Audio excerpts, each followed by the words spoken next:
Adesso chiamo Elisabetta Donadel della Rete Gas Vicentina che ci dirà qualcosa proprio sugli alimenti.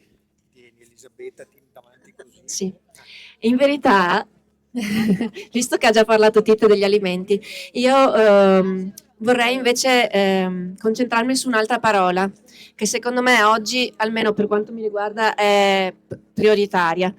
E la mia parola è speranza.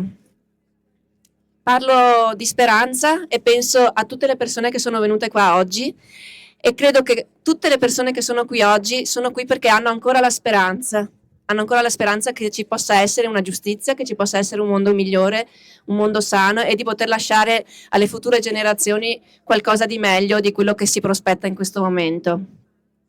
Parlo di speranza e penso però anche a tutte le persone che qui non sono o che comunque la speranza l'hanno persa e quindi si sono un po' arresi.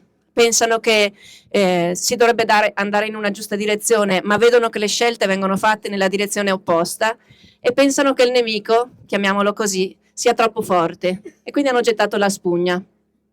E sono tante, secondo me, le persone che si sono già arrese. E poi penso alle persone che stanno nelle istituzioni, penso alle persone che occupano i posti importanti, che fanno le scelte determinanti. E loro, secondo me, veramente non sanno neanche più cosa è giusto sperare. Perché hanno seppellito la loro coscienza, la vocina che gli parla e che gli direbbe in quale direzione andare, l'hanno seppellita sotto tutte le bugie che hanno raccontato agli altri e a se stessi. Sono così annebbiati in questa nebbia in cui navigano che sperare il bene non sanno neanche che cosa sia. E loro reagiscono solo quando prendono qualche frustata, perché nei giornali, i giornalisti, magari quelli liberi e coraggiosi, riescono a pubblicare le notizie quelle vere. E lì allora anche chi ha dei posti importanti, dei ruoli importanti, magari si dà una risvegliata e fa qualche scelta nella giusta direzione. Però oggi più di tutto io penso a chi lì dentro, nei prossimi mesi, deciderà le sorti del processo sulla Miteni. E credo che queste persone abbiano una grandissima responsabilità, ma anche un grandissimo onore.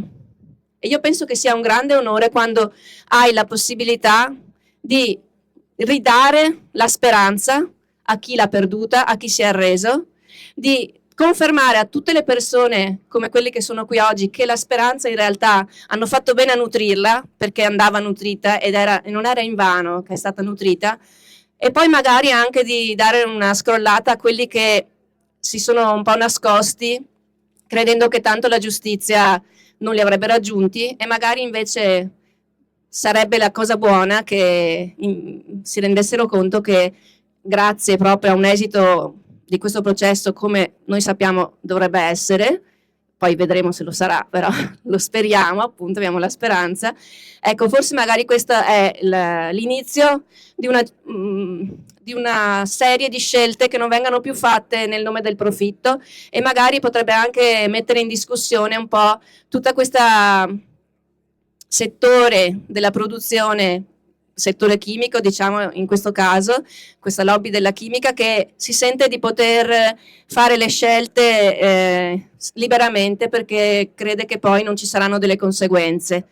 Ecco, quindi io spero tantissimo che l'esito di questo processo ci confermi che la parola giustizia non è un contenitore vuoto. Grazie. Grazie Elisabetta.